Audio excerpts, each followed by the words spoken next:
Nah, say I need more than desire, more than just a pretty face. J's for justice. Okay, you better walk away. Oh yeah, oh yeah. Only one love if it's hotter than fire. Wait a second, you guys. We have Someone who breaking can handle news. me. Someone cut your heart too deep. Oh yeah, oh Something yeah. scary. If you Wait a try to minute. come I just got a closer, text. Oh I'ma my give you some god. closure before you know it, it's over. Wait a second, you guys. We So have run breaking away, news. run away. Oh my god. I'm not trying to hurt you, J's for but I will justice. if I have to. I'ma tell you what I do. Run Oh my away, God. run away. Baby, I'm a fighter, never backing down. Baby, I'm a soldier, standing my ground. So if you're gonna fight me for my heart, During an interview with Jay battle for scars. Justice Baby, I'm a tiger, 20 steps ahead. Baby, I'm a viper, one bite to dead. So if you're gonna fight me for Welcome to J is for Justice podcast. If live breaking news and following true crime is your thing, then please consider subscribing to my channel. And if you like what you see in my videos, please consider giving them a thumbs up.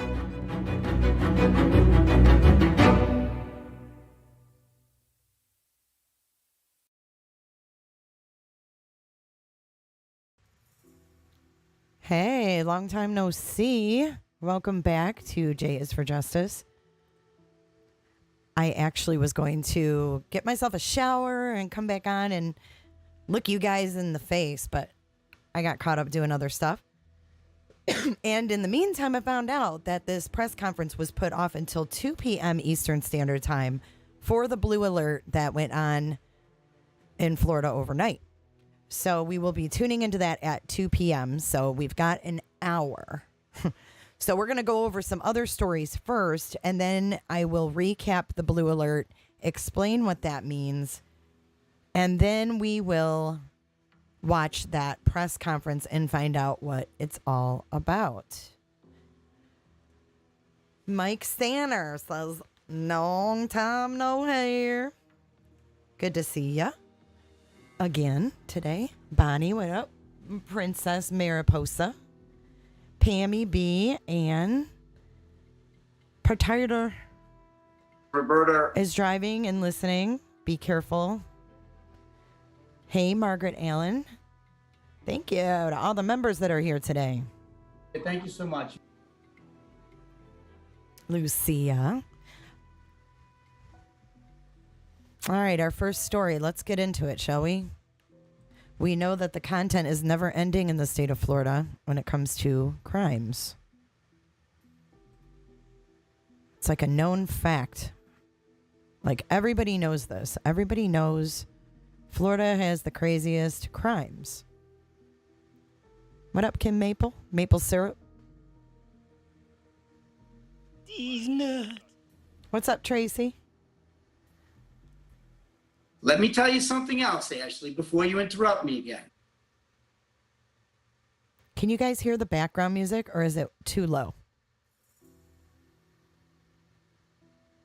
It's supposed to just be very subtle.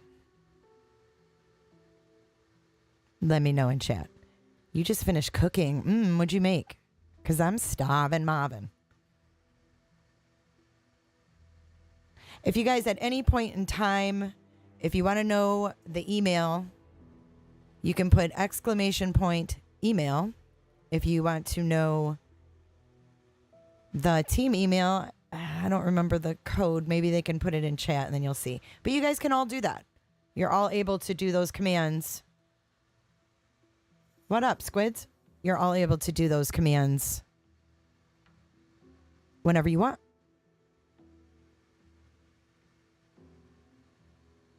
So at any rate, oh my gosh, it's a double doozy.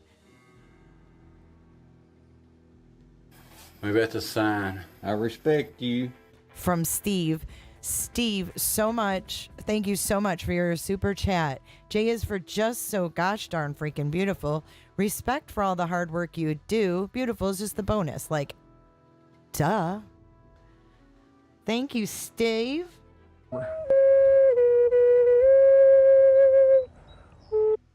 Just played a little flute for you. Mallory Young in the house. Hey, Mallory. You're making pierogies? Cinnamon roll waffles. Stop it. Oh my gosh, that sounds so good. Ah, who makes that kind of stuff? Certainly not me. Gotta be handy with the steel, if you know what I mean. Earn your keep. Moderators! Mount up. Hey, April Dawn. The magic flute. Beans, beans, the magical fruit. The more you eat, the more you toot. Did you guys say that as a kid? If you did, don't admit it. Because I don't know why I just did. All right, let me pull this first story up for you guys. This first story is called Operation Peekaboo. Hey, Scott Skulls. Sounds like someone should be drawing on screen. Drawling music. Drawling. This is Operation Peekaboo. You ain't no fatty. Cinnamon rolls are the bomb ditty. Come on now. Come on now. Everybody likes a good Pillsbury cinnamon roll. If you don't, you a liar. And as always, we have a puppy cam at the bottom of the screen. That is Bella on the left, who's a little itchy today. Her allergies are bothering her, aren't they, Bella? Are your allergies bothering you today? Well, everybody hopes that you feel better when you get your medicine. And to her right is Summer Lou, a.k.a. Summer Rue, a.k.a. Rhubarb, a.k.a. Ruby, whatever, whatever it turns into. But welcome to my channel and welcome to my puppy cam. And poor Bella. I feel so bad for her, but I do have help on the way. Belle. Oh my gosh, Maligator has 101 fever.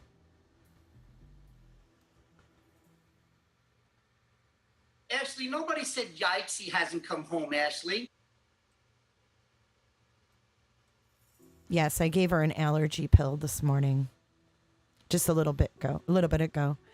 Summer Lou, Maligator, I hope that you feel better too. Make sure that you rest. You drink tons of fluids.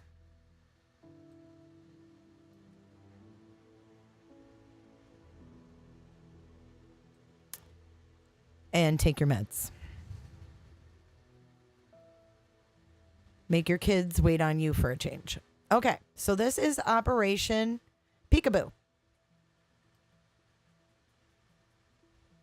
Sounds like an interesting name, doesn't it?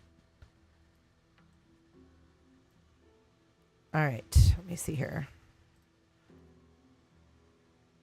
I have like a sneeze just right there. It's waiting to come out and it's not. And I'm like, my nose is like itching and burning.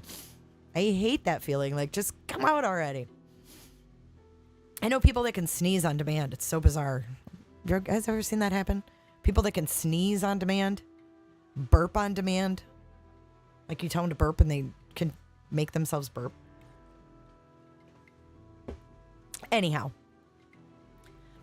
deputies in Okaloosa County, Florida, arrested 10 scumbags as part of Operation Peekaboo. You're bright-eyed and bushy-tailed.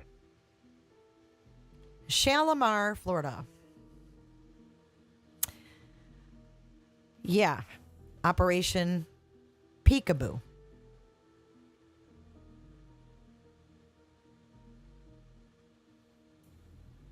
Oh, look at the light. That doesn't work for me.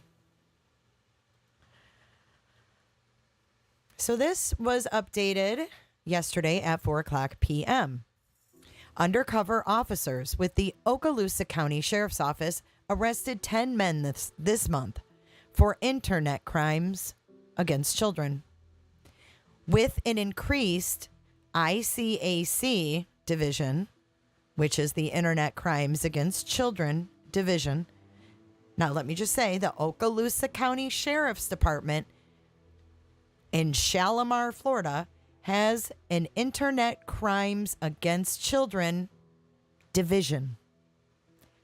Now, I don't know anything about Shalimar, so let's take a look and let's see Shalimar, Florida population. I'm just curious if it's big, little. Ha! Wow! Look at this. In 2019, they had 888 people in Shalimar. Let's look at Okaloosa. I had a feeling this was not a populated area. Okay, 210,000 in Okaloosa County. Now, let's do a little comparison because I have no clue. I'm not good with numbers. I never claimed to be. So we're going to look at how many are in Pinellas. Oh, almost 1 million. So this county is, what, like a quarter of the size of Pinellas County, where I live. And they have an ICAC division within their sheriff's department. Do you hear that, Ronnie Lawson? Hawkins County Sheriff, unopposed. Come on now. You've seen the amount of sex crimes that go on in Tennessee, just in that area alone, focused on that east side.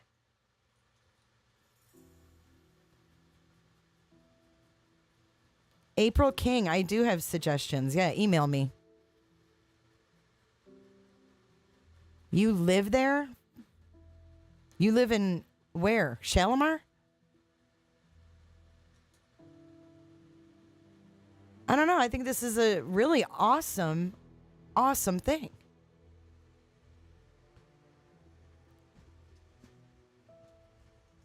And it is. Yes, it is. It is a problem there.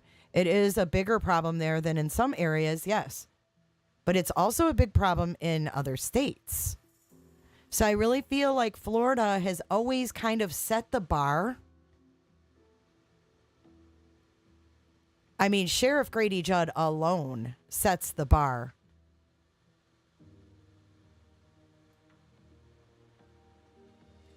For sheriffs everywhere. But I feel like this should be something that they implement in every county department. Why not? If this small department, this small county has funds to allocate for that, if we aren't investing in our children, what are we investing in? Because I, for one, would be more than happy to see some kind of BS fund go and something like that brought in, if it's a matter of we can only do this or that. I really feel like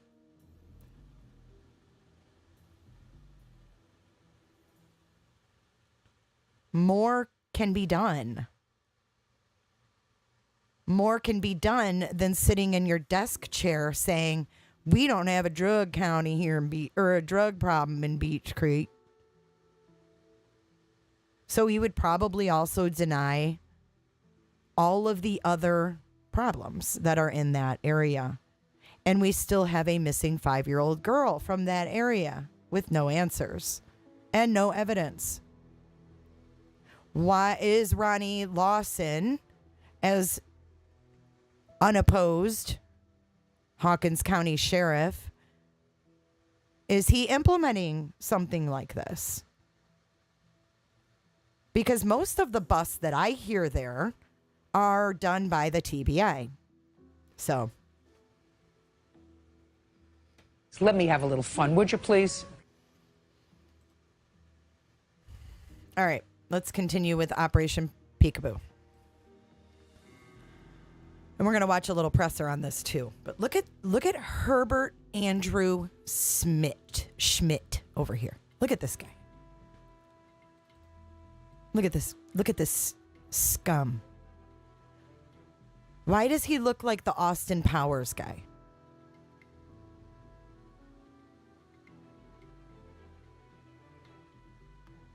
We have Newby, Butterworth, Calderon, Johnson, Schmidt, Sederberg, Newman, Rowell, Vasquez, Cervantes, and Morales Santiago. Sheriff Aiden says detectives are working to build cases on 10 to 15 more men. So these scumbags traveled to that area to meet with kids ages 11 to 14, and they met them through video games.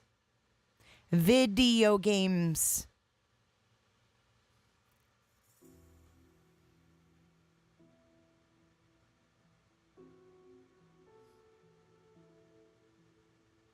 You know, my detectives are the best, and we will come after you and track you down. So now, video games, guys. You know, when your kids are sitting there, because I remember my son did it. My son was on Xbox, Nintendo, or whatever with the headsets on the weekends up until all hours, right? Lori Staggs, thank you so much for your super chat. I appreciate you. But right, I mean, our kids are up playing games in those headsets, and we assume, just like I did, right, when my kids were online on the video games, that they're talking to their friends. That they're only adding people that they know.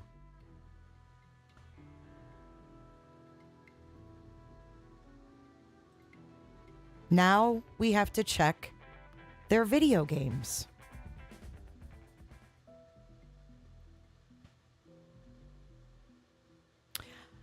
What's up?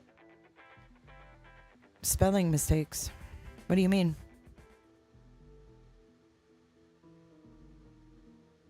I don't know what you're talking about. Okay, so Sheriff Aiden says detectives are working to build cases on 10 to 15 more men. Aiden says those men did not travel into the area where they were taken into custody.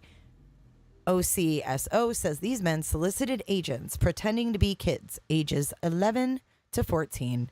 Sheriff Aiden says the biggest form of contact was through video games.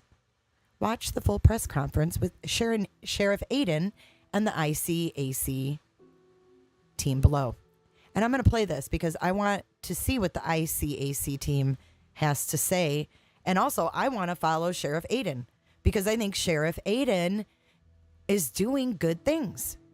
If he's got a child internet crime division for his department, I respect you. Nominate a teacher who is making a difference in your... oh, Lord. Okay, Miles McDaniel.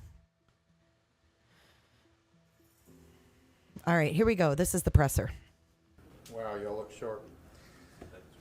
Good afternoon. We're here today to focus on a recent operation that the Okaloosa County Sheriff's Office did over the last 2 weeks. This operation involved an ICAC, Internet Crimes Against Children operation, trying to target individuals that are soliciting minors for sex online using social media platforms. There's two of our members of our teams, Sergeant Joe Gordon, as well as Investigator Dustin Rice, that were actual chatters that chat with these individuals that believe that they are talking to minors. You know, what's interesting about this is something that's been passionate and part of my initiative that I wanted to start when I first took office. I know we mentioned this last year in Operation Night Owl. I think we arrested 22 total at the end of the day on that particular operation. You know, law enforcement is proactive and it's reactive. And oftentimes, if we're under-resourced, undermanned in a certain area, we're reactive. And this is an area that I wanted to increase and be be more proactive because of the critical need for it. And I'll explain that in just a second. But over the last 2 weeks, members of our ICAC have been conducting undercover operations with the purpose of identifying and arresting online child predators. Child predators commonly seek young children using online social media platforms for the purpose of engaging in sexual acts with these minors. Important to point out, this type of operation was conducted just a couple of weeks ago in Walton County, and they arrested 12 individuals in that operation. And we, on this particular operation, we named Operation Peekaboo. We arrested 10 individuals so far, and we have approximately 10 or 15 additional charges pending on other offenders that solicited undercover offers or undercover officers that they believe to be minors. And what happens is we get, as you can see on the board, the original individuals, the 10 that we arrested that are showcased on this to the right here on the screen. These others will be, we may not have had the probable cause or the enough information to be able to go forward with charges at that immediate time that we close the operation, but we do a lot of cleanup afterwards to be able to build the case to get the rest of them. That's what we did last time, and that's what we'll do on this particular one. These individuals solicit undercover agents posing as minors ranging from 11 to 14 years old. 8 of the individuals were arrested by investigators for traveling to meet undercover officers who they believed to be minors. One of the suspects, Daniel Johnson, was previously arrested in Leon County in a very similar operation. Some of the suspects arrested in this operation traveled.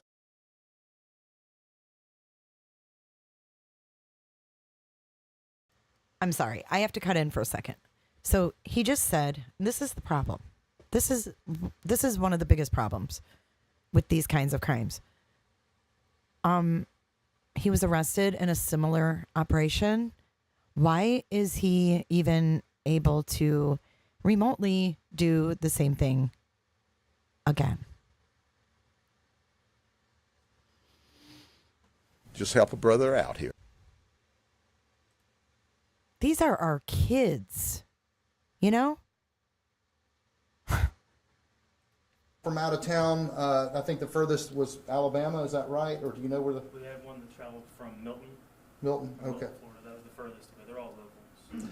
So we'd like parents to realize the predators have large presence online and will sometimes spend months grooming a minor child in order to seduce them, either sending sexually explicit images or meeting them for sexual activity. Parents should monitor their children when using social media platforms to include interaction that occurs on gaming systems. That's one of the #1 systems that they use.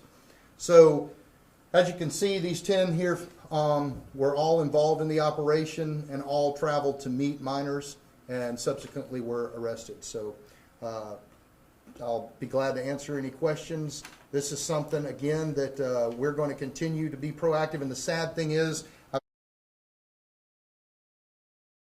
yes, Squids, that would be my first question. Why was he on the internet to begin with? Why was he even able to do this? And thank God it was an officer that he went to meet, because he thought it was going to be an 11 to 14-year-old person. And we don't even know if that would be male or female. Not that it matters. But they haven't specified that. They need to stop letting these creeps out. And we need a better process, I think, when they do get out, because we can't keep them in there forever. We have nowhere to put them. Even though they deserve to be gone forever, because they don't get better, they get worse. We have nowhere to put them. I have a lot of ideas of where we can put them, but none of those are plausible. Already mentioned Walton County did this a couple of weeks ago and arrested 10. Arrested 12, excuse me. We arrested 10, likely 10 to 15 additional offenders are going to be charged. And we could do this over and over and over again. It's a manpower intensive operation. It takes a lot of people on board. These 2 officers here are certainly not the only 2 that were involved in this. There's a 3-day operation? 3-day operation. that spanned over a weekend and then going on into the. We would have put this out a little bit ago, but we were still trying to get the final ones that we knew were traveling to get to try and meet minors. So, anybody have any questions? Sheriff John Rapolo, Hey, John. Channel 3 News. Thanks for having us today. These 10 individuals, what you say one was the farthest away was from Milton. Where roughly were the other ones? Were they from Okaloosa County or all over the Panhandle? All over the Panhandle, we had one from Escambia, a couple from Santa Rosa, one from Bay County, one from Walton County, and I believe the rest were all from Okaloosa County. So Bay County, Okaloosa. Yeah, all over from Walton County. I'm sorry, from Bay County all the way over to Escambia County. Wow. So basically, all of Northwest Florida, they've traveled from. But John, to be honest, we've had them travel as far as from Michigan. We've arrested them at the airport that have flown in here to meet a minor. Yeah. Do you like to twirl? Ashley, nobody said yikes, he hasn't come home, They Ashley. can do this all day long and just keep Michigan? on catching these predators. It's an ongoing problem. I guess you guys would love to do this 24/7. I guess you don't have the manpower for it or the time, I assume, right? Well, they're working all the time with ICAC. It's a nonstop. We have a division called ICAC, and we work with cyber crimes all day, all night. Putting an operation like this on is something that is so manpower intensive. We can't do it continually, but we are still getting. We get tips constantly. We're arresting people constantly, but putting an actual operation like this on is something that we do periodically, and we would like to do it more often, John. Okay, so you heard it from him. This is their own department. So Play Babe says, okay, cops need to stop pretending to be little kids and troll people online.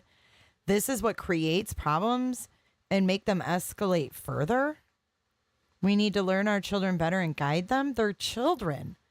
Play Babe, I could not disagree more. You're blaming basically the children and law enforcement for setting these sickos up. So do you feel the same way about drug dealers and undercover cops? I mean, get a clue. This is about the kids.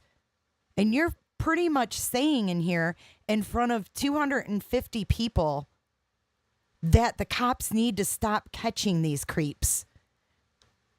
So obviously you don't want these creeps on any kind of sex offender list because that's where they go, even if they get released. So find another chat because that's sick.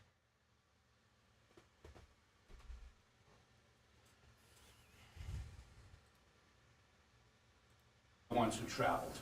They actually took that extra step to travel, which is how you can make those arrests. JD, it's right? You have to stand down. So these guys traveled to Okaloosa County thinking that they were going to meet a young male or a young female, or was it just all both? Both, yes, sir. Mm-hmm. You said that Daryl Johnson was already arrested in Leon County. How did he get back out? It's a good question. I guess we would have to check with the status of his probation or his release conditions. Oftentimes with COVID and everything else, there's unprecedented release conditions, and I can't speak to that. I don't know what his terms were and how long ago the arrest was. Do you have an idea? I believe that I don't recall.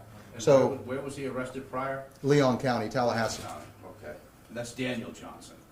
Yes, but I don't know where Daniel is from. If he traveled to Leon County or if he was in Leon County and was just happened to be there and caught. But he was caught in an operation in that county. Okay, I'm seeing all of your guys' comments, and I agree. I agree with all of you, except for the one that said, we need to guide our children. Because Play Babe, or whatever your name is, you need to keep in mind that these motherfuckers think about our kids 24/7. They're sick. They think about our children 24/7. We can't expect our children to live on the edge and think about sickos 24/7. What is wrong with you? You are the problem. You are part of the problem. And if you're trolling, shame on you. And I hope you don't have children, honestly, because that is absolutely insane. And Bella agrees. You sit here and you blame children, you can exit. That's one thing I won't tolerate. Children are fucking innocent. And these freaking cops are catching these people. However, yes, we do need to keep an eye on our kids, but you got to remember these sickos think about how they can get our kids 24/7. We cannot expect our kids to protect themselves. That's why they have parents. That's why we have law enforcement.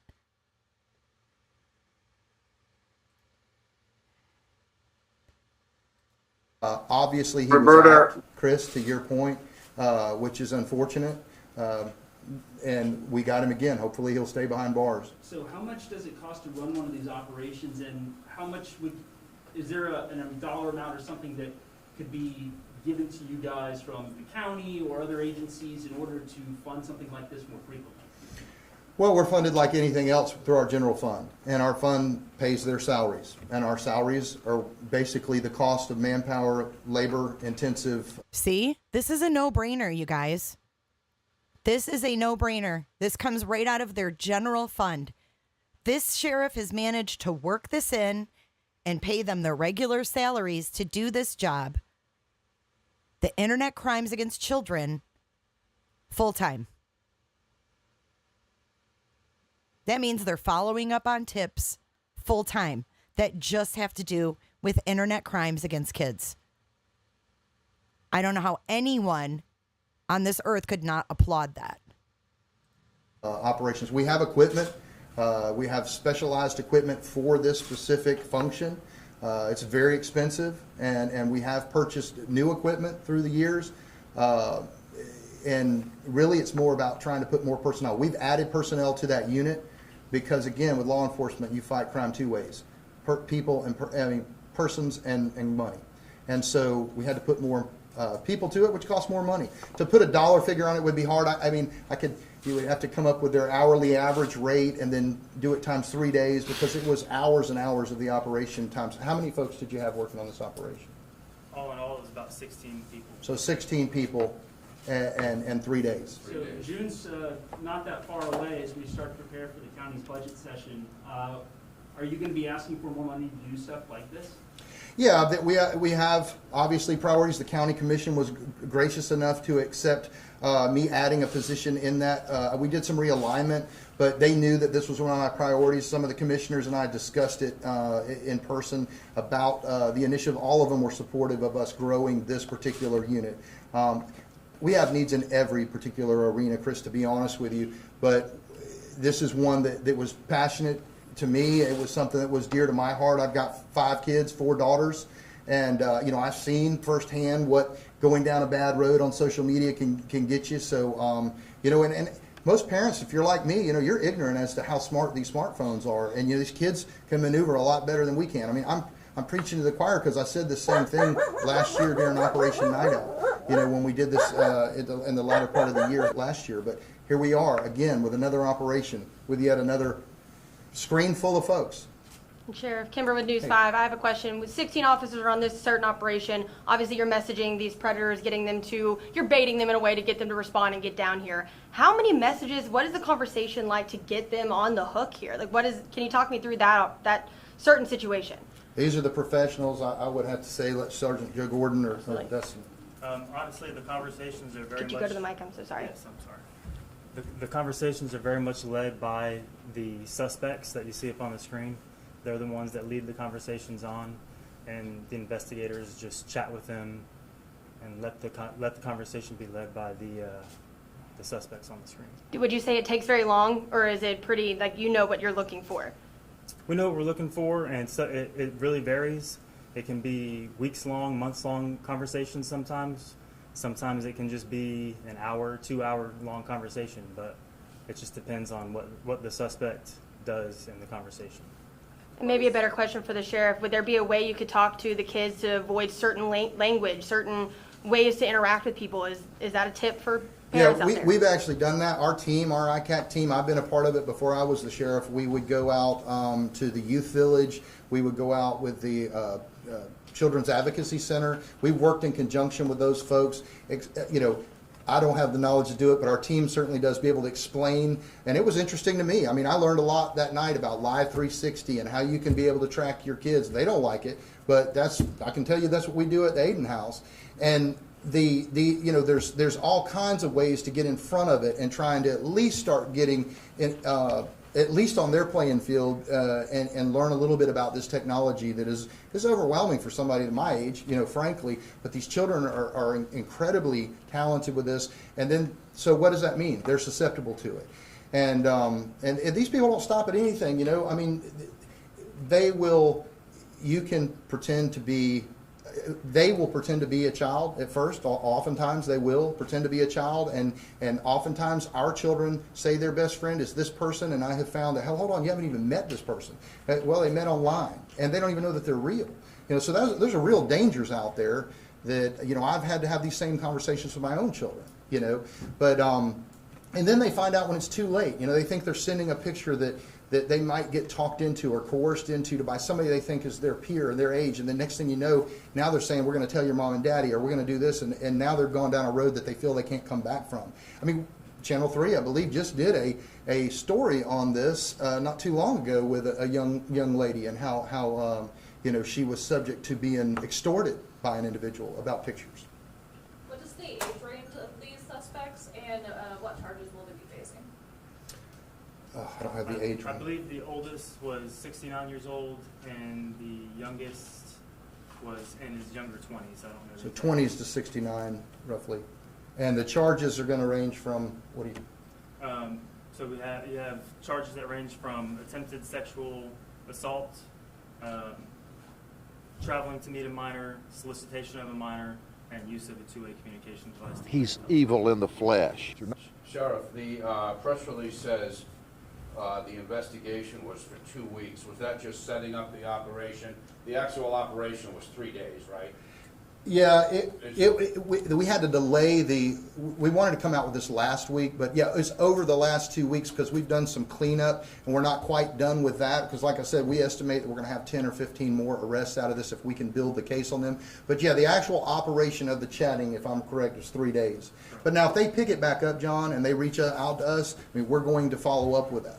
Now, the 15 that you talked, the 10 to 15 that could possibly face additional charges, those are the ones that didn't travel here, but they did do everything else by sending pictures. That's breaking the law, yes, right? Sir. If you exchange these pictures with minors, those are felonies, right? So is that what you're talking about with those 10 to 15? Because they didn't travel, right? The 10 to 15 that are facing additional charges. They may not be able to get the attempted sexual contact with a minor, but they may be able to get the other charges, sending illicit pictures or receiving child pornography or whatever the case may be. Can you talk to the horror of this? That you could do this every day and you'd get some of these suspects. What do parents need to know? Well, first and foremost, I do want to reiterate, we do this every day. And I mean, and I'm not saying, but I just want it to be clear that we have operations and we have day-to-day operations. This is an actual separate operation, but we do this every day. Our ICAC guys, I'm looking at them in the background, they are an amazing team. Men and women from ICAC that are in the back of this room, they do this on a regular basis all day, every day. But these operations, these one-off operations, yes, we could do these more frequently. We will continue to try and do more frequently. And to answer the second part of your question, John, is to try and get educated if you're a parent. Get educated on the dangers of social media and try and put some systems in place. There are plenty of protections out there.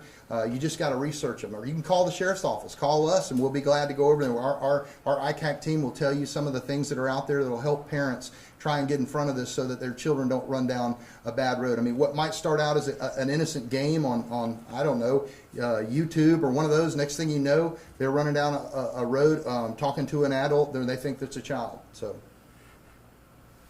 these 10 to 15.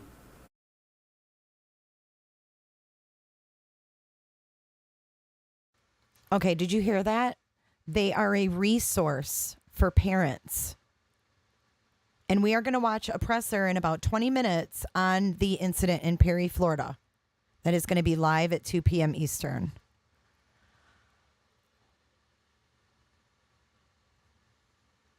I got a college student doing this to my teenager. I'm on her account, and he said he was 15. I looked at his location, and he was at a local college. I called the cops, and we set him up. Good for you. But he is saying we are a resource for parents. Call us. If you feel like technology is above you, they will tell you some resources you can use to monitor your kids and show you how to use them. In 2 weeks, they have caught 25 of these scumbags. I mean, this is amazing stuff.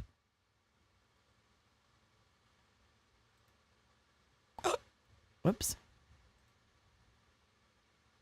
Okay, we're almost done with this. Then we're going to do a recap of the Blue Alert. I'm going to tell you all about that, and then we're going to watch that press conference. Do you think you're going to make arrests? Because they're the ones that didn't travel, right? Correct, yeah. We have leads that we're trying to work on to try to identify these people and to further the case. And assuming that we will identify them, we will make the arrest. You met them in a public place, in a park, in a parking lot, so there was no danger to the public, right? Correct.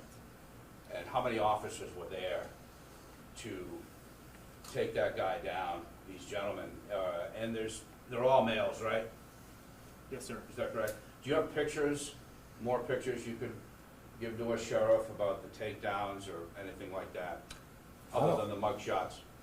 I don't know that. A lot of times, John, we use some of our undercover agents for the actual takedowns. I don't know that we had anybody taking pictures. Do you know? Right. Or do we? Probably get some from body worn camera. Yeah.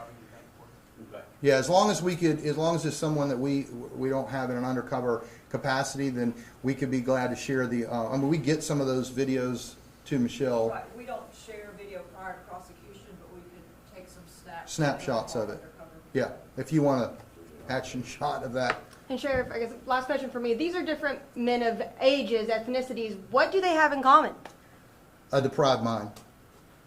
I mean, to be honest with you, this is a perfect example of evil does not have a demographic line it does not cross.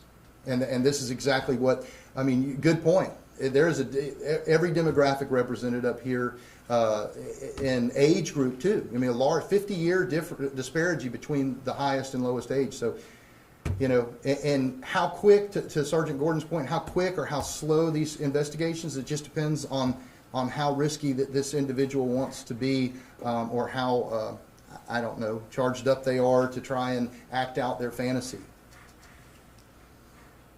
Sierra? All right. Well, thank you all very much for your time. I appreciate it. Thank you for coming out. We appreciate you, folks.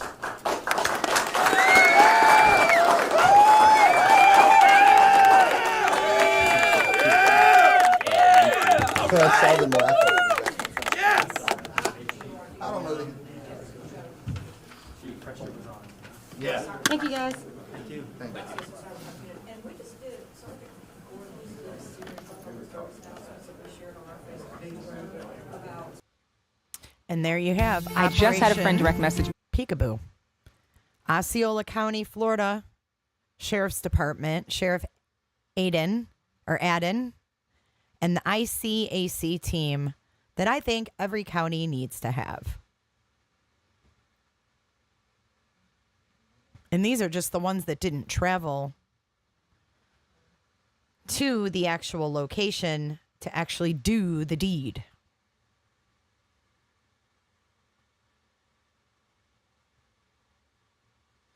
And anyone who's going to come in here and blame children for falling prey to these motherfuckers on the screen, you can exit or we'll exit for you.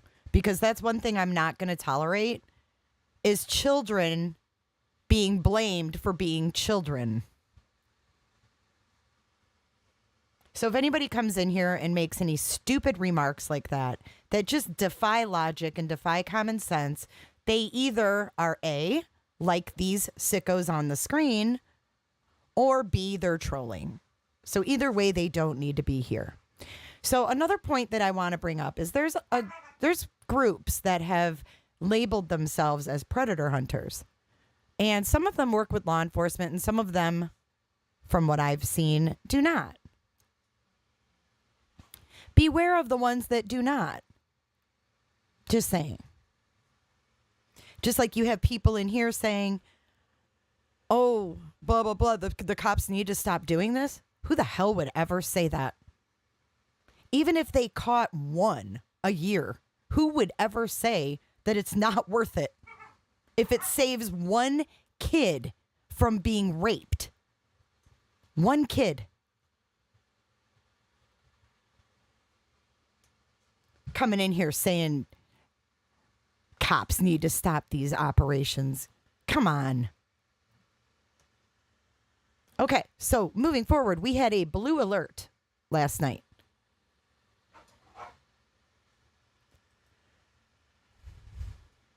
A blue alert. Because you're assuming when you say that every child that gets abducted, their parent isn't guiding them. It's bullshit. It's total bullshit. Good parents' kids get taken too. We have kids that get taken out of their damn bed while they're sleeping. Because these guys get off on that.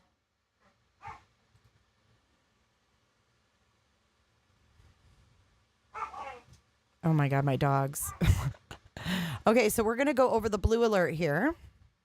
Or first, no, I have another story. Then we're going to go over the blue alert. One quick story first. This is fast because it's new and there's not a whole lot of information on it. So I just want to play this because we will keep an eye on what happened to this 18-year-old that was found dead in Kissimmee, Florida.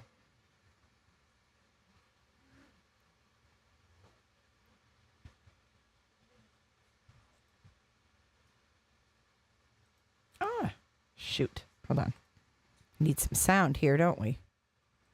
County, we're just getting word that an 18-year-old was shot and killed last night near Indian Point Circle in Kissimmee. Sky Witness 9 flew over the area. Jamil J. Baez Quinones was found dead by deputies around 1 a.m. Osceola County Sheriff's Office asking anyone with information to come forward as they continue investigating. We have a crew working on the story. We'll have more later today, beginning on Eyewitness News at 4. So I'll be watching for an update on that, but it says that's it. They found Jamil Have Baez Quinones dead. And it just says in an area of Indian Point Circle in Kissimmee. The investigation is ongoing. Anyone with information about the case or any other similar incidents is asked to contact the Osceola County Sheriff's Office at 407-348-2222. And let's go on to the blue alert. So I just wanted to get that out there.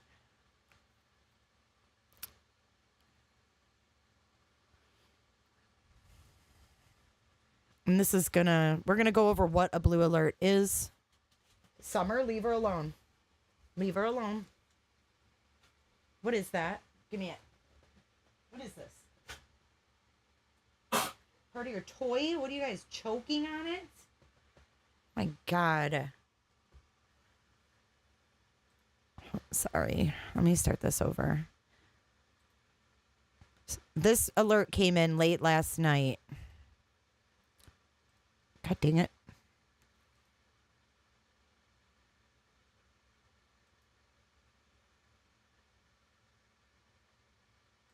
There we go. Okay, here we go, guys. Sorry. Everyone needs to be on alert in looking for this man, Gregory Midema. You might have been woken up late last night by this blue alert on your phone. It's issued when a law enforcement officer has been seriously hurt. An official in Taylor County, which is in the Panhandle, says a deputy there was shot and is in serious condition. It's still unclear what exactly happened. If you see Midema, call 911 and do not approach. Okay, so that was the deal last night. It has since been canceled because they caught the guy. And let me just say, this is why I don't live in the Panhandle. The Panhandle is sketch. A lot of things happen up there because of all the different states around there. So I'm happy that I'm further down in the state because there's so much that happens up there. Not that I'm free of any crime here in Pinellas, since we were like the number one freaking county on live PD, right? All right, so it says here, a blue alert. What does it mean in Florida? Let's take a look, because we're going to be live in about 8 minutes with an update in this case. Live. So, Orlando, Florida. Floridians are somewhat accustomed to their cell phones sounding an unsettling alarm to let them know about an Amber Alert regarding a missing child. But sometimes that sound can come with a different warning, a blue alert. According to the FDLE, a blue alert is a request for assistance from the public following the disappearance, assault, or death of a law enforcement officer. According to FDLE, to activate a blue alert, the following 4 criteria must be met. Number 1, a law enforcement officer must have been seriously injured, killed by a subject, or become missing while in the line of duty under circumstances causing concern for the law enforcement officer's safety. The investigating agency, number 2, is the investigating agency must determine that the offender or offenders poses a serious risk to the public or to other law enforcement officers, and the alert may help avert further harm or assist in the apprehension of the suspect. Number 3, a detailed description of the offender's vehicle or other means of escape, vehicle tag or partial tag, must be available for broadcast to the public. The local law enforcement agency of jurisdiction must recommend the blue alert.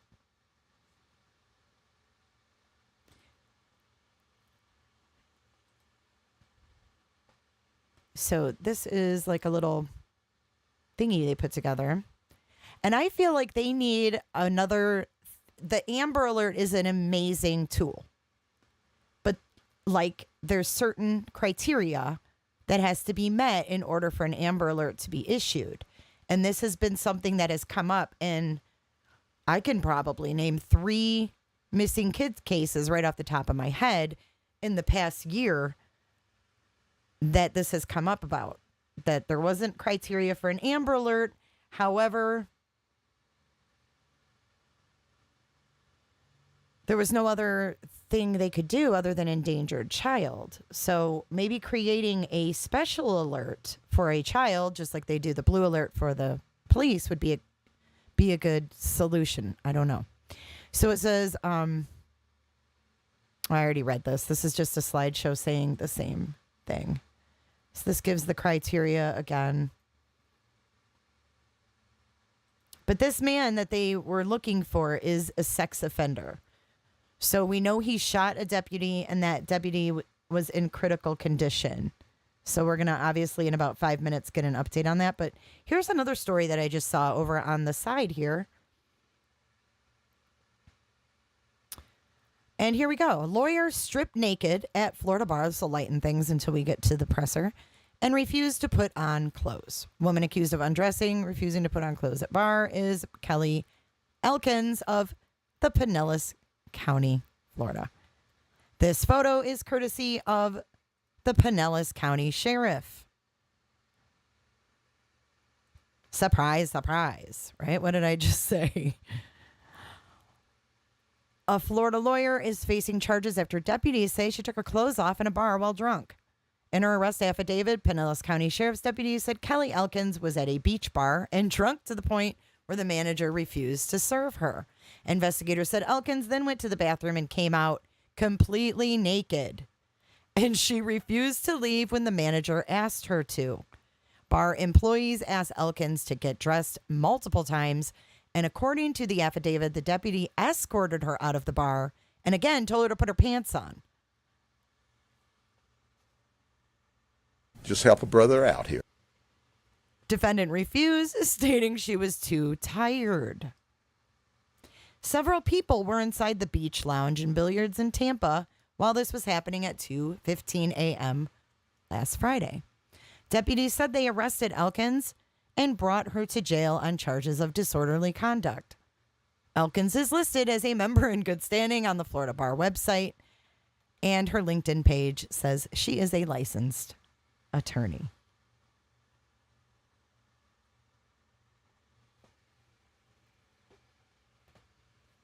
Dance it out. Shut up, Sharon. Shut up, Sharon. Shut up. Shut up. Shut up, Sharon.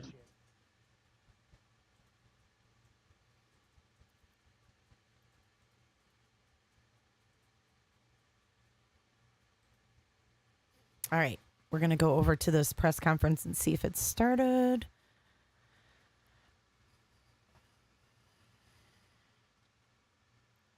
I hope we didn't miss it. No, they're waiting for it to start. So look, they do the same thing we do. They go to the county, the sheriff's office, and they wait for it to stream, and then they stream it. So right now we are just waiting for the press conference to begin to find out what this dude did and how they found him.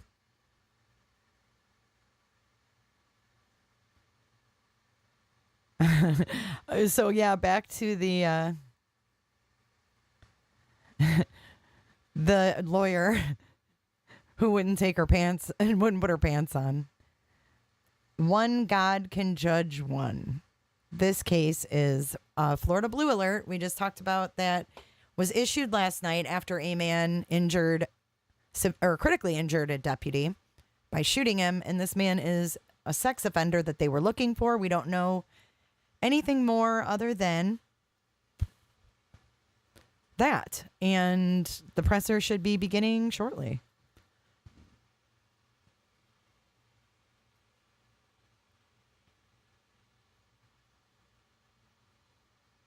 I do too, April.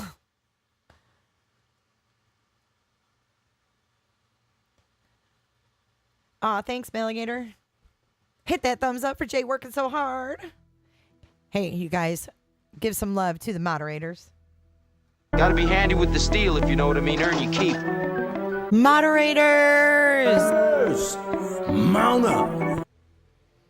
I want some tater salad now. Speaking of taters, I miss our tater.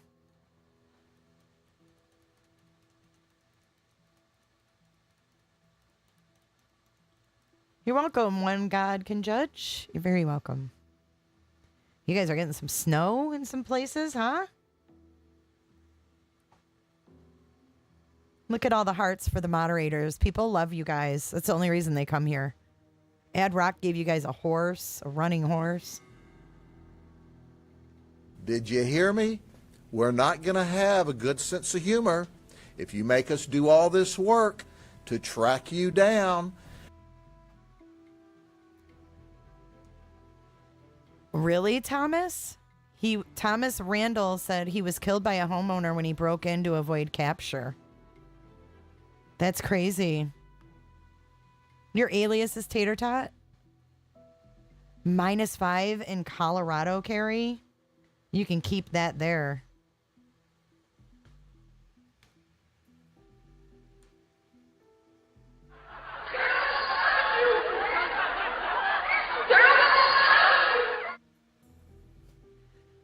I don't think so. I think they really come here for you guys, and I'm like the cherry on top. Like, oh, okay, Jay's there. But my chat is always so wonderful because of you mods. It was a shootout. Wow. Yep, one less sex offender on the streets. -4. The devil is dancing tonight. I was half asleep when I got the alert, says Crime Geek. Was it amber or blue? It was a blue, and we're getting the Taylor County Sheriff's Office is going to give us a briefing on what went on. What I'm hearing in chat is that he was shot and killed. Ha, Scott's calling. The doggies and the horsies.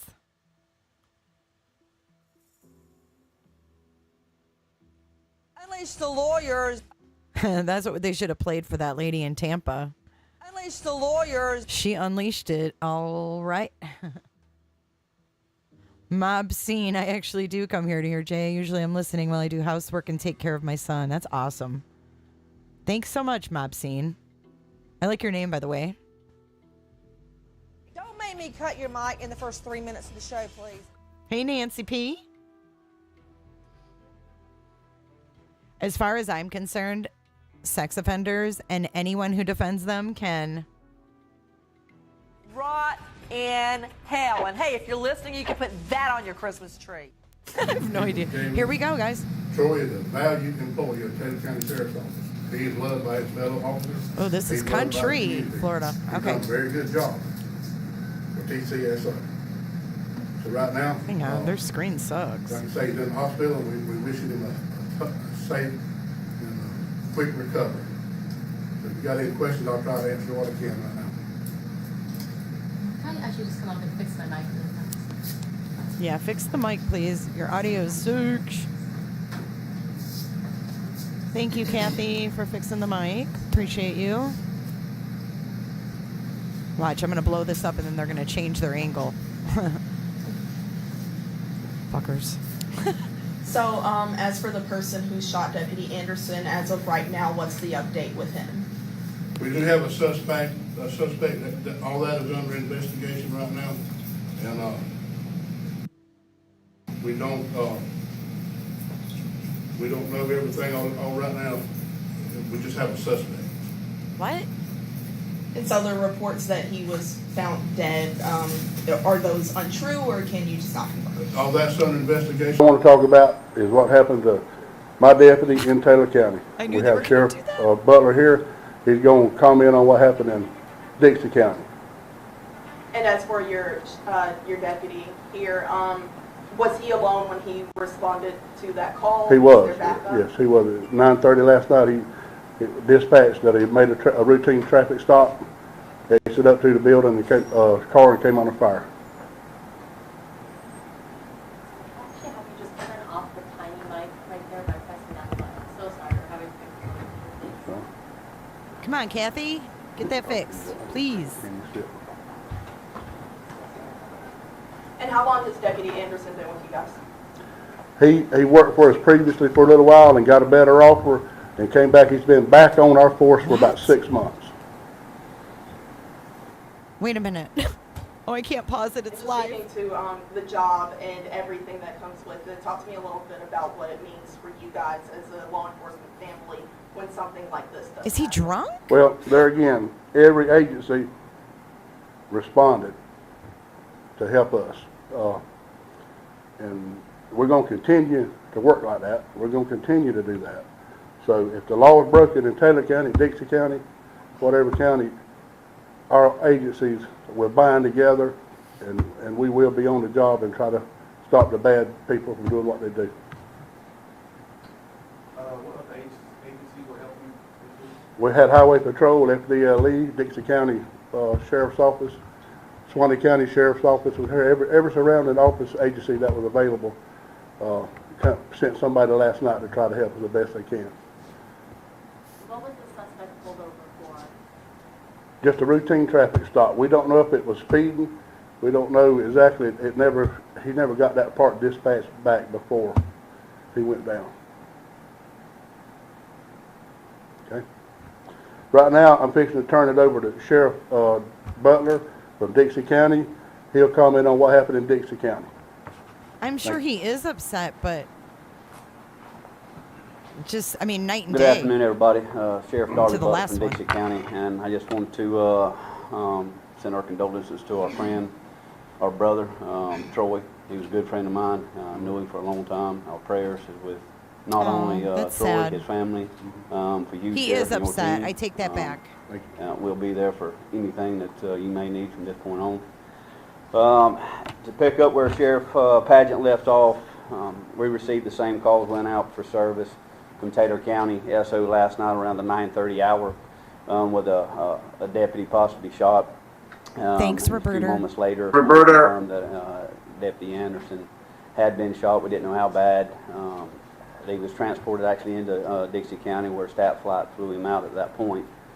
And from there, it was unbelievable amount of support Taylor County and Dixie County received from every agency in the state that I can possibly think of. You had a question, sir, on how many. It's at this point, we can't even tell you how many showed up, but it's overwhelming, and thankful to be part of that brotherhood and partnership that support when one of our own fallen and has fallen or succumbed to this act of violence of evil. They step up and they show up to show out, and that's just what happened last night. This was contained very quickly. Perimeter was placed out and contained that suspect in a very small area. From that point forward, this morning, approximately 7:20, Dixie County deputies responded to a nearby residence in around the Tennille, Florida area, which is the north end of Dixie County. A homeowner reported the shooting of an intruder. Upon arrival, the deputy made contact with a homeowner who stated he exchanged gunfire with an armed suspect after the suspect entered his home at that time. I take it back too, you guys. The suspect was deceased when the deputy arrived at the scene. Located at the scene was the suspect's vehicle. Several firearms was placed around the area, and that's what we have at this time. Any questions at this point? As for, I guess, the looking for him, was there any indication of where he would be within Dixie County? Hearing reports that down to Sarasota there was presence, roadblocks, things like that. What was the, how did you guys go about trying to find him? At that point, once the suspect fled the scene, again, that partnership with every agency, and we use our state assets as well. They come on board and was a strong supporter of that, echoing all the way down to South Florida, anywhere this suspect could have possibly been or had attachments to. They stepped up to the plate and was covering every egress and degress out of Taylor and Dixie County. And where was that suspect shot and killed? Are you able to give us an address or a street name? At this point in time, FDLE will have that information, and our supervisor, Mark Perez, will step on board here in a few moments, and you can answer those questions at that time. I do want to make some closing statements that the homeowner that engaged this suspect in gunfire, he did receive some injuries, was sent to the hospital, and just before this meeting, it looks like he is fixing to be released with only minor injuries. So, you know, that's a blessing within itself. Thank you so much. Return back home to his loved ones and try to put back together his life and get through this tragedy. And then with the efforts of not only a partnership with law enforcement, is a partnership with our communities. And our, Good to thing that educate our homeowner was communities armed. to defend themselves.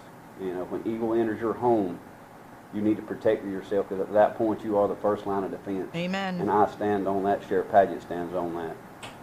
Until we can get there, exercise those rights and keep evil out of your homes and protect your loved ones. And I'm just thankful for all the prayers that went in not only our friend and Deputy Troy Anderson, but this homeowner and his livelihood, because he woke up this morning not expecting to have to go through this hurdle. No one expects that, but he was prepared, and he gets to live the rest of this evening to go love and embrace his loved ones at his home. So are you saying the homeowner did shoot and kill the suspect? FDLE will have that information, can push out what we can. We have to just be mindful. This is an active investigation. It's a very fresh investigation. And so I asked the media to work with us, be sensitive with the questions that I asked for the answers, because we still have to protect the innocent ones that's out there. And one last question, I don't know if this would be for you or FDOE, but do you know, did the shooting between the homeowner and the suspect occur within the home or outside of the home? Again, that'll be portions of that investigation that is probably not ready to be released yet. I'll go ahead and prompt you on that one. It's probably not ready to be released and won't be for some time. Angela had a question. Miss Angela? I was just going to ask, you said several firearms were placed around the area? Yes, ma'am. Do you believe those were the suspect's firearms? Were they in the area of the home? It's to believe and I'll go on my thoughts on that. I believe it was the suspect from his events from last night to today. I truly believe that he had an evil mindset, and his thought process was to kill and destroy innocent people, and unfortunately he did not succeed in that. He did cause some injuries, but for as far as we know at this point, everybody is in a good, healthy status.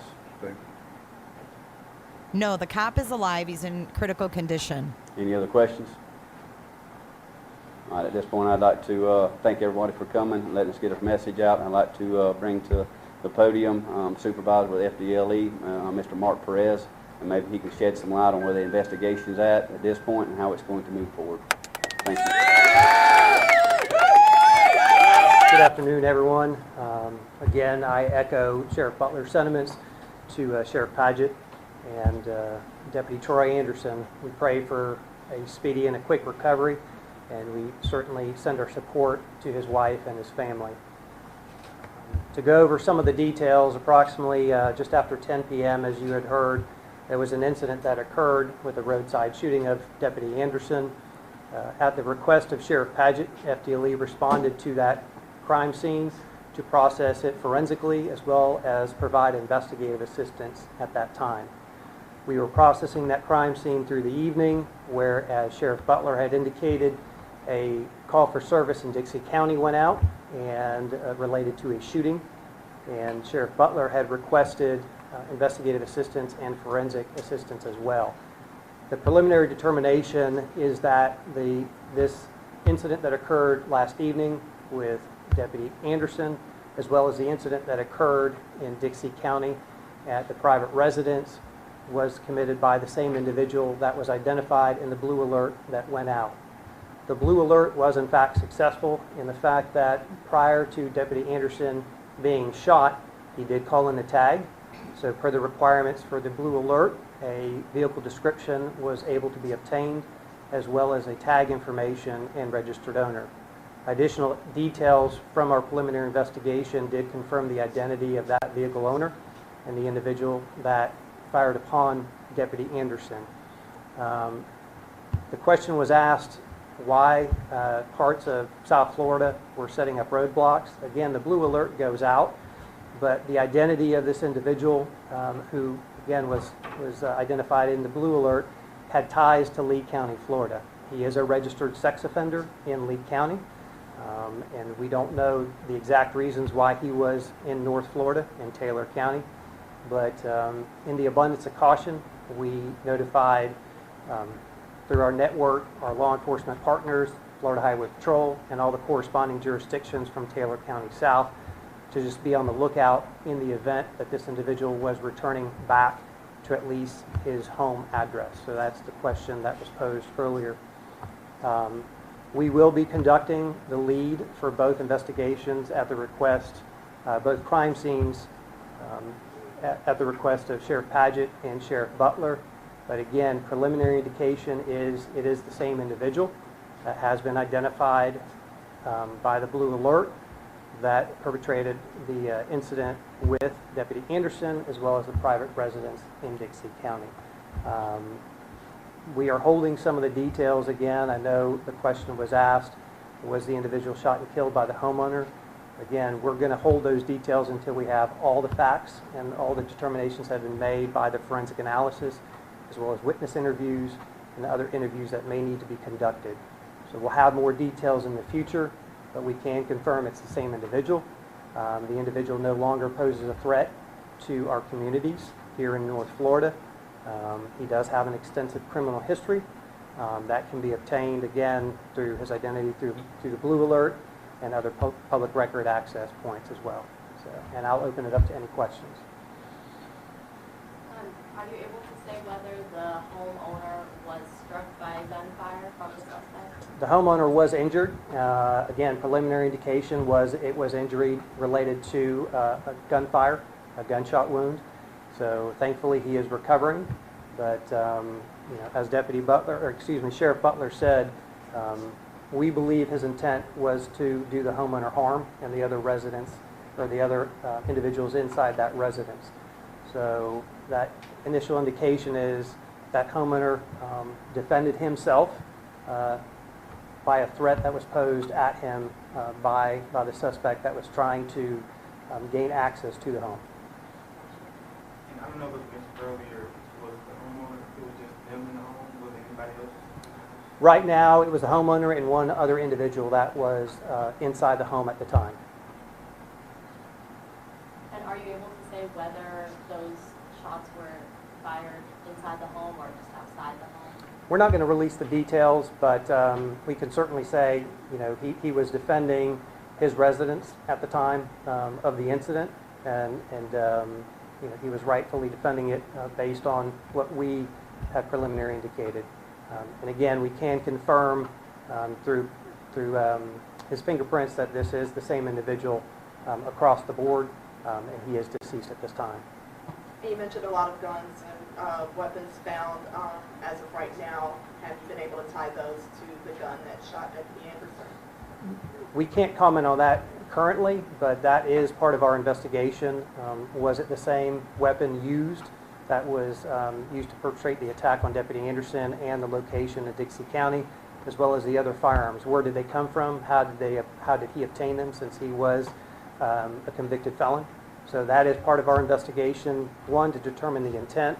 Was he working with anybody? Did he get any assistance in obtaining the weapons and other items that were located at the scene? And more importantly, his whereabouts. Since the time he left Lee County, where did he go and how did he end up here in North Florida? So that will be a part of our investigation that once completed, it will be available with all the details. And just talk to me a little bit about, I asked both of the sheriffs up here, but the idea of working together and working quickly together for agencies you mentioned all the way down to South Florida. How important is it for you guys to be able to get together quickly and make sure that you're all on the same page when something like this happens? I could just speak on our behalf. We have a great partnership, just not only in law enforcement, but up here in North Florida. A lot of these counties are rural counties. They rely upon each other to provide that additional resource and that force multiplier. We meet regularly, not only in this circuit, but in the Second Circuit throughout the Panhandle. I can tell you we have a tremendous relationship and a bond that when one of our brothers or sisters are in need, we come together quickly. That was evident last night as well as this morning. But more importantly, I go back to that Blue Alert. Systems have been created to ensure that no additional harm is posed on our law enforcement brothers and sisters, and that's what the Blue Alert actually is. If we have information that can go out quickly, and in this case it was within about just over an hour that information was obtained and was pushed out. The idea behind that is to protect those men and women that are on the street and to, one, be able to identify that threat and that suspect and put them on alert so they don't place themselves in unnecessary danger. So that it worked properly, and we certainly communicate effectively once we believe that direction of travel that suspect is going. We work with our partners, Florida Highway Patrol and others, to make sure they have all the information they need to keep themselves safe. And how common are these Blue Alerts? How often do you guys send these out? The fourth one this year. Fourth one since the inception. But what I can tell you, again, we've learned how effective they are. There are specific criteria that need to be in place, and it's at the request of the agency that it is impacting. So whatever agency, whether it's a local county sheriff's office, a municipality, a police department, a state agency like Highway Patrol, If the conditions are met, they request it, and it's broadcasted either in a geographical area or broadcasted statewide. Okay, and what are some of those conditions? Is that something? Okay. And I guess last question, if you know, when was that in the inception of the Blue Alert? Okay. That's another area. Very good. Thank you. We're done. I'd like to have just one more closing statement. Again, I just want to thank, from the bottom of my heart, every agency. I know there's so many of them, I can't remember them at this point, that pulled together and had a timely manner to pull together. I want to thank each and every one of them. With them pulling together that quickly, it quickly restored stability and safety back in Dixie and Taylor County, and I want to commend each and every one of them for that. And also for all that is viewing this news release, I ask each one that will pray for Deputy Troy Anderson and the homeowner for a quick and speedy recovery. Thank you.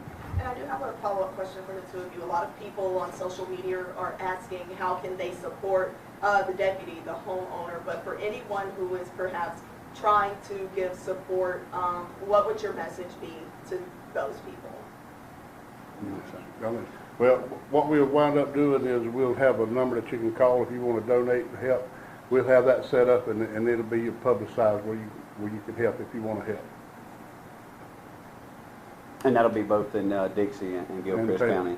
I'm sure it'll echo throughout the social media as well, and probably every agency that was there tonight will post those ways to navigate that through social media and through the media itself. And again, prayer is very powerful, and that you can ask them to do as well. Thank you. Thank you, everyone. Now we're done.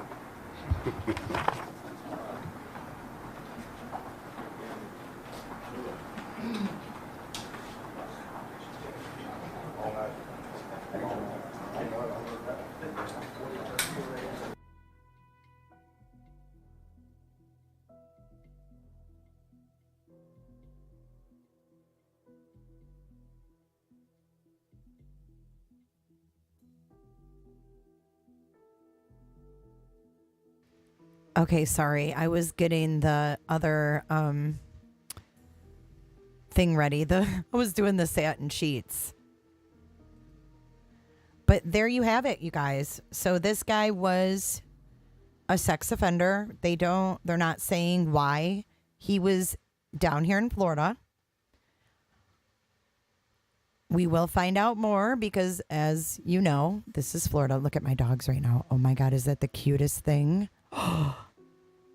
Oh my God, she totally made Summer scooch. Oh my God, they're kissing. Oh my gosh, and you guys are missing it. Oh, this is so cute. And you're missing like the cutest moment. Darn it. Anyways, look at. Oh, does your ear hurt, Bella? Look at Summer. I know, I'm so into my dogs today. I don't know why. They've just been really good today. But yes, we definitely back the blue here. 100%. Oh, look at them. They love each other. Except when Summer wants to drag Bella around by her collar, then, hey, Summer, gentle. We have unique weather in Central Florida for a lot of reasons. We're always going over the forecast. That just scared the living bejesus out of me. Sorry about that. But yeah, I was getting the satin sheet emoji ready. So next stream that we do. Yes, Kim Weeks, thank you. So the perp used to live in Sarasota. Thank you for keeping me on track. In Sarasota, Lee County. He was a registered sex offender. UGG sheets. I'm jealous. I bought my daughter an UGG blanket for Christmas last year. She loves it. But yeah, so the perp is dead. The homeowner is in the hospital and the deputy is in the hospital. So we will, this all happened in Taylor County, Florida.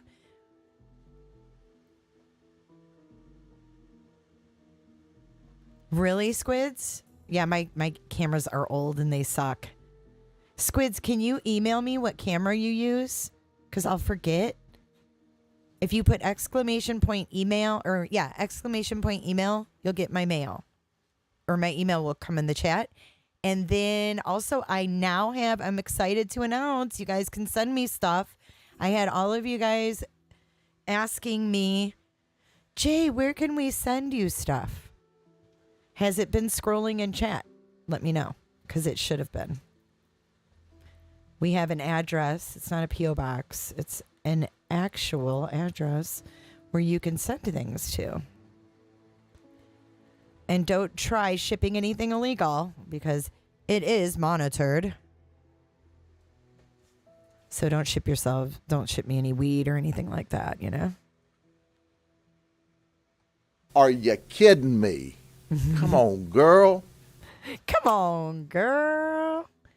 I don't know if it scrolled in chat. Damn it. Okay, hold on. I'm going to have to get it if it did not. It's actually in the description of the video, I believe. So if you guys need the address, you can check it out in the description of the video. And the website is under construction at the Mo. Hey, easy. Gentle on your sister. These two, now they're all playful. Yeah, don't ship any weed. Now Bella's hiding under the desk.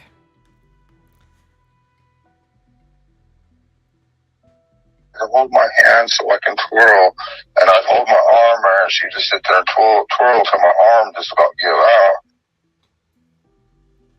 So Amber says that you guys can send her all the weed. Amber Nick says, send it my way. I think you've got a Ouija board down your pants. You're going to pull that out. Curaleaf has a good deal right now. I actually go to a place in St. Pete called MedMen that I like a lot. But I have been to the Curaleaf. Oh, I'm so sorry. Good grandma. Her oldest dog went to heaven on Monday. He was 13. I don't know how, but he got distemper. The doc said it affected his liver. He also had diabetes. Mia, my younger doggie, is in mourning. Oh, that's so sad. That is so sad. I'm sorry for your loss. Summer, behave. Hey, behave yourself. So what I did today for her, she loves ice cubes. And I filled her, she has a big water dish. So I just dumped the whole, like, not the whole thing, but like the ice, in the ice maker, I just dumped like half of that in her bowl. Big mistake. Because while I was live, she went in her bowl and she brought all these ice cubes all over the floor. So while you guys were listening to the end of that presser, I put it on my phone and I had to go wipe it all up. Angie B. I think you've got a Ouija board down your pants. You're going to pull that out. That's a clip from an old Nancy Grace episode from the HLN days or the headline news days or whatever it was called then. And she was talking to someone who told her they were a psychic. And this was something she said to them. I think you've got a Ouija board down your pants. You're going to pull that out. Cut his mic. Cut his mic. I love this one. She sounds like she's panicking. Listen, when she's telling them to cut this dude's mic, this is probably one of my favorite ones. Listen to her. Cut his mic. Cut his mic. She's like panicking. Cut his mic. Cut his mic. Cut his mic. Our dogs love ice cubes. Swan and Berry says they expect one after they do their business as a reward. That's awesome. Oh, your husband. Oh, it breaks my heart. It's so hard losing one of our fur babies. Have you ever made ice cubes out of broth for your dogs? Oh my gosh, no, but that's a really good idea. But they'd love them. Bella won't eat ice cubes. She's very, very finicky and like I have to like break treats apart. Do you guys want another story before we cut out of here? Do you guys want one more Florida story? Let's see if I can pull one out. Cut his mic. Cut his mic. I think that's one of my favorites right now. Her voice is frantic. Frantic. Okay, so I guess this would be a good follow-up story.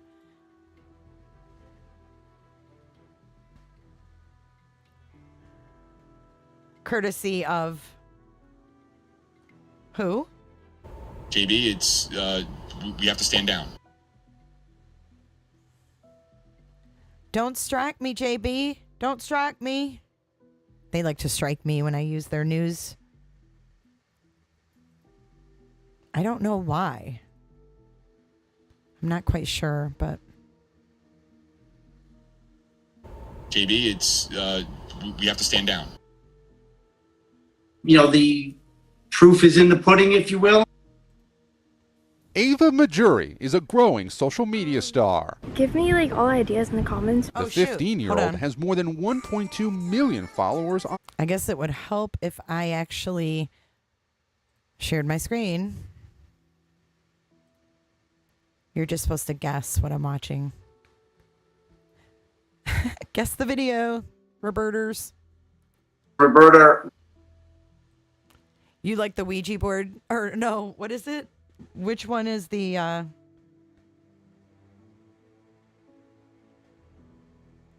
Rot in hell. And hey, if you're listening, you can put that on your Christmas tree.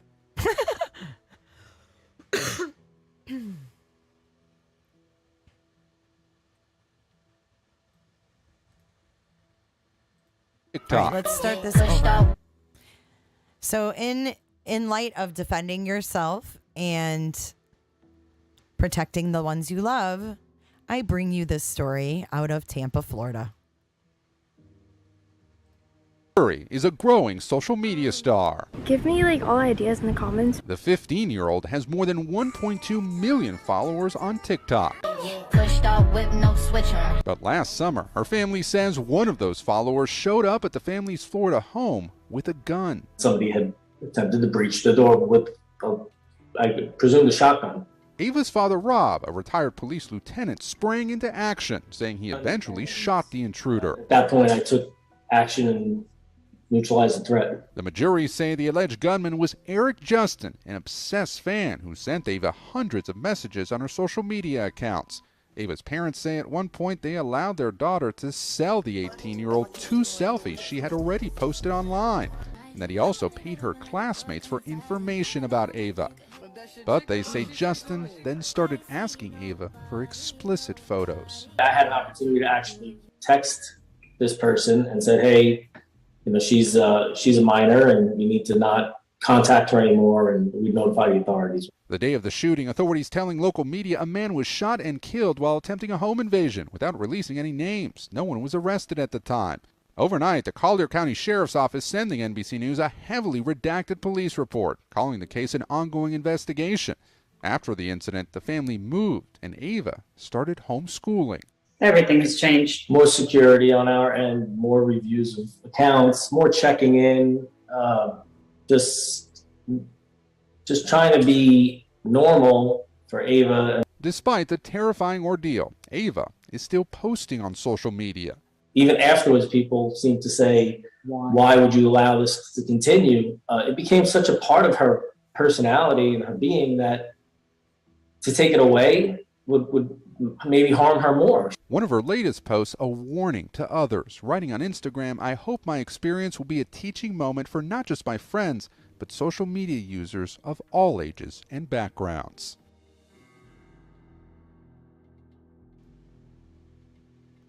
So where's the perp, though? Wait a minute. Who did this? Who's the guy? Oh, here it is. Why didn't they show his picture?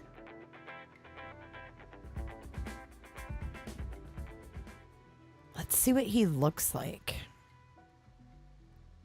Because he's 18. Oh, he's dead. But where's his photo?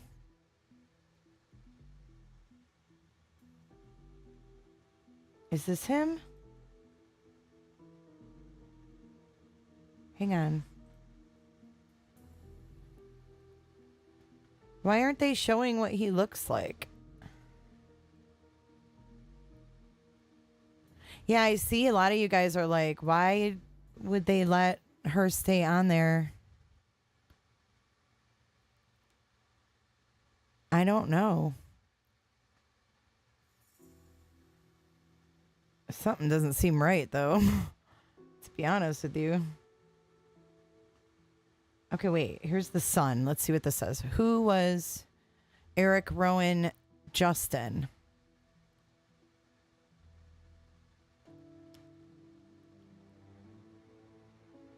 Ava Majori, 14, is a famous teenager who had a stalker show up at her house. Oh, okay, here we go. Justin was an 18-year-old from Ellicott City, Maryland. In early 2020? Holy shit. Oh, this happened a couple years ago, you guys. It's just now being released.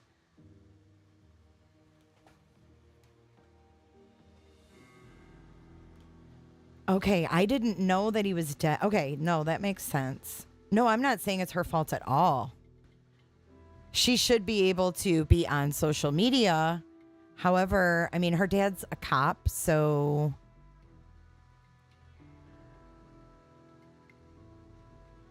Yeah, I don't know. I mean, to each their own. That's a parenting choice. Honestly, I'm not here to judge. However, this happened in early 2020. So in early 2020, if I missed that, I'm sorry. Marjorie, who was 14 at the time, noticed one user being a tad bit too persistent on her TikTok comments. The username was named Eric Justin 111 and was in fact Justin. We'll look that up in a second. On February 17th of 2022, the New York Times reported on further details of what happened that summer. The outlet also reported that Justin logged in onto a classmate's school account and did homework in exchange for information about Ava. The news outlet reported, and they make a lot of mistakes, the news outlet reported that Justin messaged her via Snapchat and on Instagram. He also would turn up. These people have horrible grammar. In online games she played with her brothers. Her family also reported. Wait, her family. What? Her family also reportedly allowed Ava to sell photos of just her face to Justin for about $300 for 2 photos? Wait, what? Wouldn't that, like, make you feel weird as a parent if someone online wanted to pay $300 for 2 of your daughter's pictures? What the hell? Is this a joke? On July 10th of 2020, Justin allegedly showed up to Marjorie's family home in Naples with a shotgun. Justin reportedly blew open the Marjorie family's front door, but his weapon jammed. Ava's father, 51, Rob Marjorie, a retired police lieutenant, chased him off but stumbled. It sounds like a movie. He later told the police officials he went back inside the home to grab his handgun. She has a Nantucket shirt on. Isn't Nantucket? Where's this dude from? Maryland? Where's Nantucket? Isn't it in Maryland? Why does she have a Nantucket shirt on? They have a house there or something? Ava, 14, pictured along her father, Rob, for one of the teens' TikToks. So he danced with his daughter.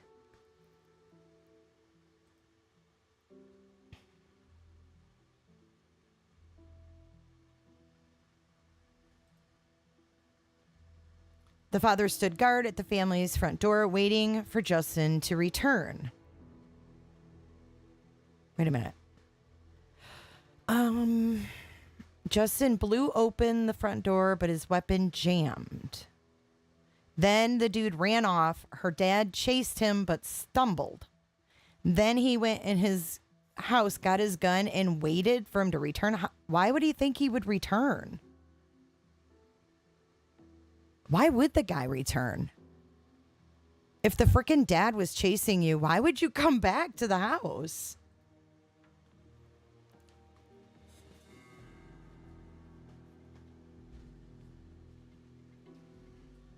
But why would the dude come back after the dad chased him? Is he that crazy?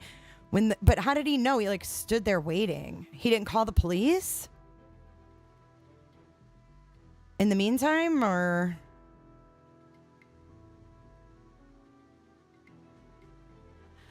The father stood guard at the family's front door, awaiting for Justin to return.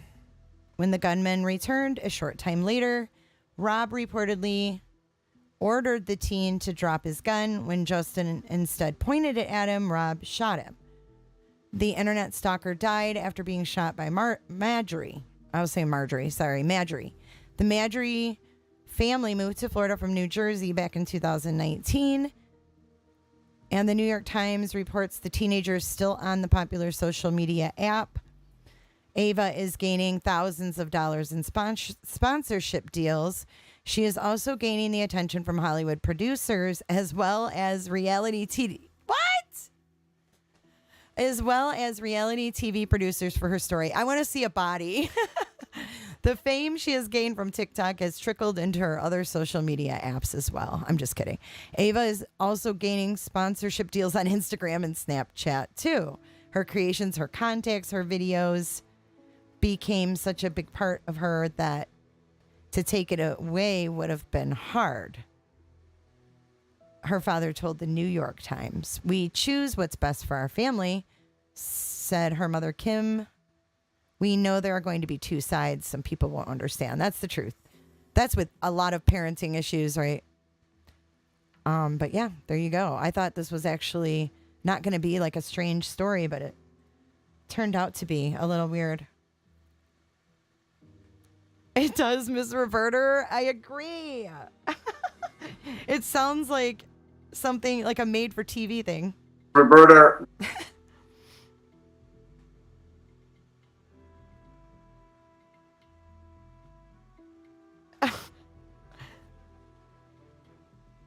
Indica Girl, if you have a story, go ahead and put !tips. Or no. Yeah. !tips, and it'll pull up an email. And you can email your cases there. This is crazy.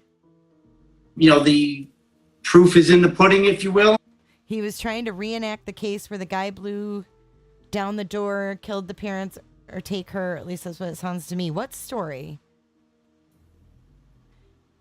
Yeah. Do you guys want to hear the end of that again?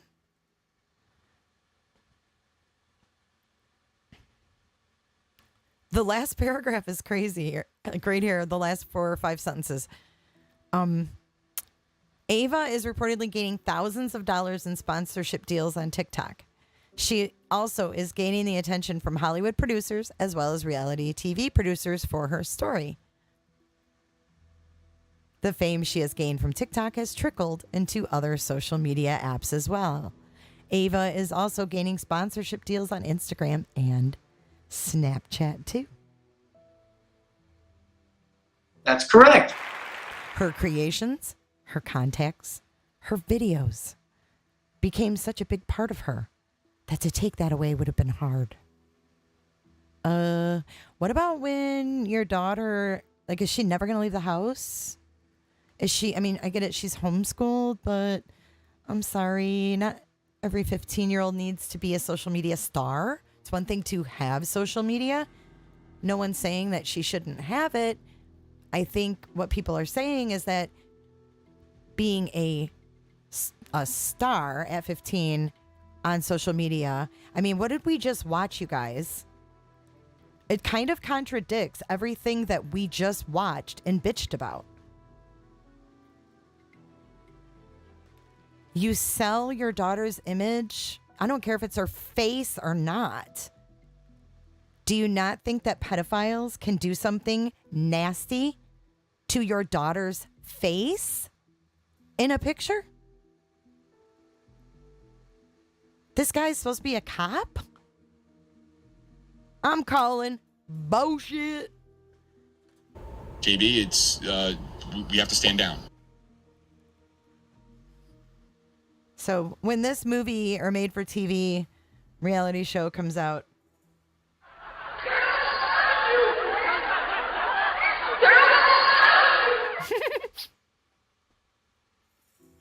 no, they said that they approved selling 2 of her photos for $300. We just sat here and bitched about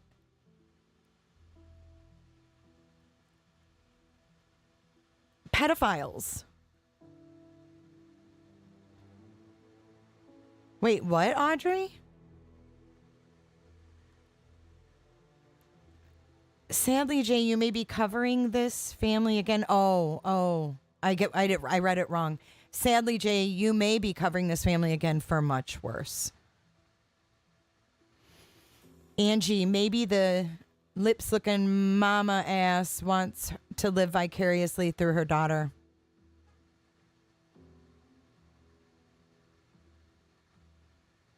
If that is real,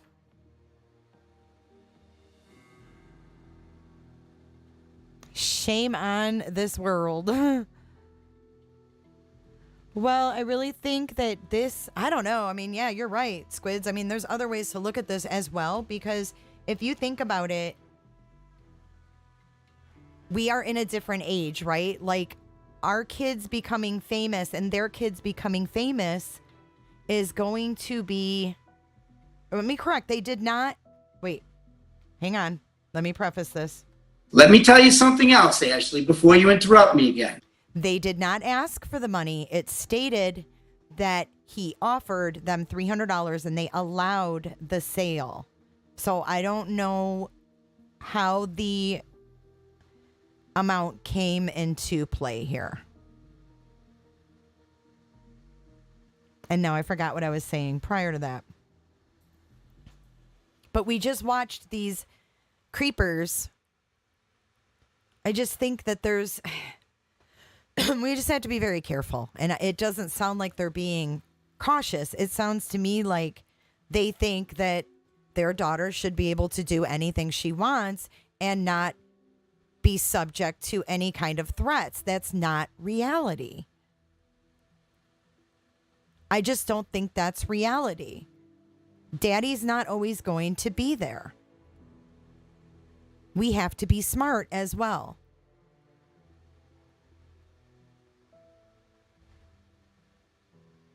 And these people are obviously, it's their child.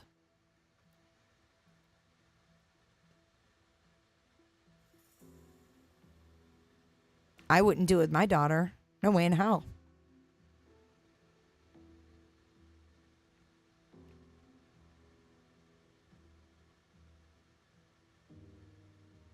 I mean, I guess I'd rather my daughter be on TikTok than OnlyFans. I mean, that's where we are. And it makes me sick. Like, we're happy. Oh, it's regular social media and not the X-rated social media platforms.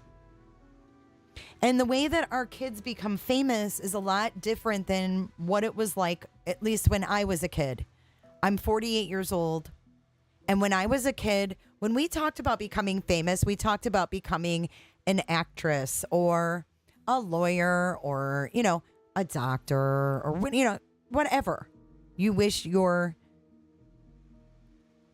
profession to be. But when you talked about being famous, it was a singer or an artist or, you know, something like that. We didn't have the social media stars.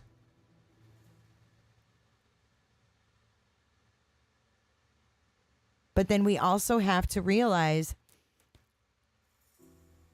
oh my God, Jaja, what? Who has 7 pages of priors? So it's like,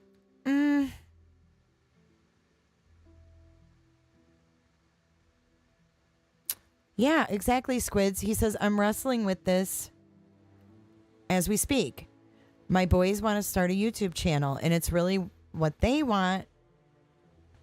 I want to help them, but I'm also concerned about them putting themselves out there. Absolutely, I would be too. So I think that there's ways you can still do it.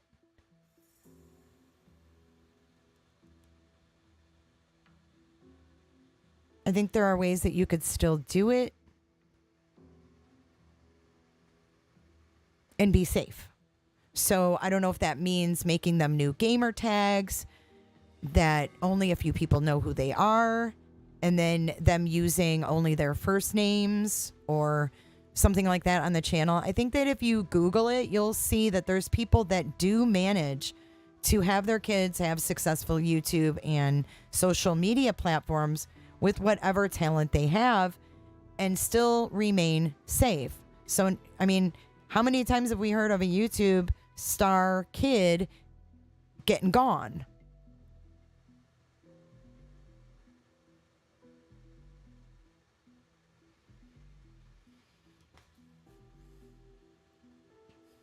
Thank you, Damien. So I just think that, you know, if we're smart and we educate ourselves and we stay ahead of the game, that there's ways that we can absolutely like let our kids still do the things that society and, you know, their generation is doing, but be safe about it.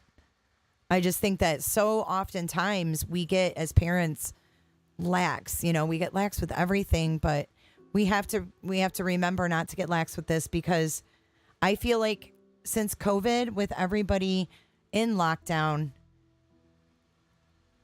that we have way, way, way more creepers online because they're doing more of these predatory behaviors online because they've become accustomed to it now.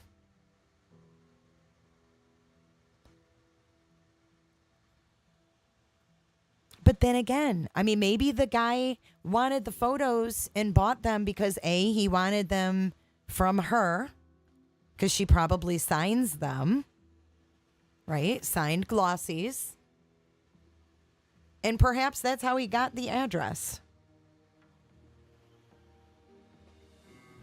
Not that it's hard to find people's addresses nowadays. My 3 kids over 21 help keep an eye on the youngest on her social media. They check her phone for me. Yes. See, now if you have like older kids, have them check on the younger ones. That's an awesome idea because they know totally how to maneuver around all of these apps. I'm ashamed to say it, but it's true. I am now falling behind in technology. It has passed me, and I never thought that I would be old enough to say that, but I really feel like it has. And the scary thing is that Elon Musk says by 2025, technology is going to go at the speed of light over the next few years. So I'm really scared where I'm going to be in 3 years. But back to Elon Musk and his whole chip. I saw somebody say chip these predators. Elon Musk, instead of chipping every American, chip them motherfuckers. Do them first. Let's make them the guinea pigs. Right? Don't test on monkeys. Test on these motherfuckers. Because we like monkeys. These guys don't need to live. They don't need to be treated humanely. Out with the monkeys and in with the pedos. Roberta. All right, guys, I'm out of here. I got to get off here. I got to get some shiz done. But thank you for joining me twice today. I appreciate you guys. Please share this out. Get the word out there. We need to, not about this story, but we need to keep everybody updated on what is going on in these other counties as far as combating these sex offenders. Because they're gross. They're gross.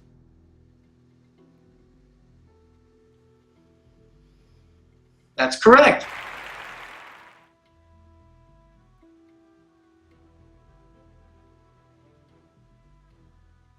All right, you guys, I'm out. Enjoy the ending and enjoy the rest of your hump day. And I will see you tomorrow for the Crumley escapade. I'll be putting an event up once I figure out the time. So everybody have a wonderful day. Love ya all. Roberta. Thank you, mods. Thank you, all the members. Thank you, the people that are here listening and don't chat. I appreciate you guys listening. Love ya. Roberta. I don't give a damn. I don't really care about you and your problems. I don't give a damn. I respect you. Talk way too much. I have heard enough about you and your problems. I don't give a damn. I don't give a damn. Is there anything you want to do about it? You can apologize. How's that? Try for an apology.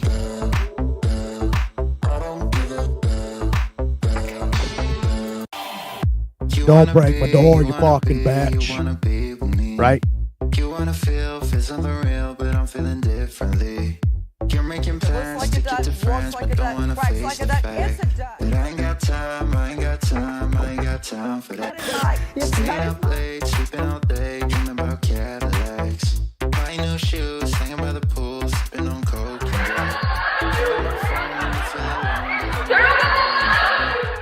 Cut his mic. Cut his mic. Cut his mic.